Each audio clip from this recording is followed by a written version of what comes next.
Hey everybody, what's up and welcome back to today's video guys. And today guys, I'm going to be showing you how to clean up vocals in GarageBand. This is a very simple thing to do, so make sure to watch this quick and easy video till the very end, follow my steps correctly, so you can make sure that this work is the same for you and you can do this yourself. But yeah guys, let's get straight into it. So the first thing you want to do guys is to go ahead and open up the official GarageBand application on your mobile phone if you're not already. If you do not have the application, just go to the App Store and download it. And after opening it up, you'll be greeted by this main page right here, which is the home page where you can find all the instruments you can access. You have your audio recorder option right here and so on.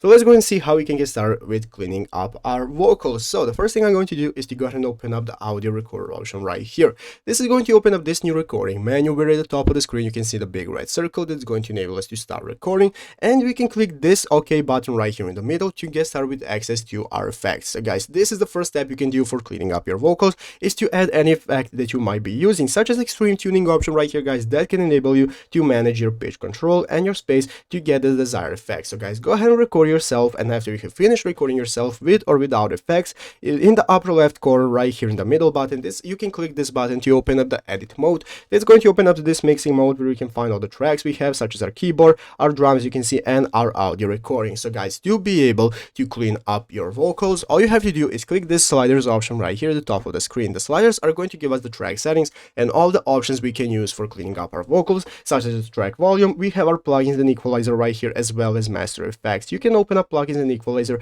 and use the noise gate option to reduce any noise that you do not want into your tracks and so on. And you have a lot of options as well right here, like a compressor and so on.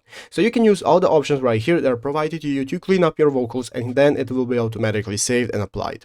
But yeah, that's how to do it. So I hope this video was helpful. If it was, make sure to leave a like, subscribe to the channel. So guys, thanks for watching, take care, and bye.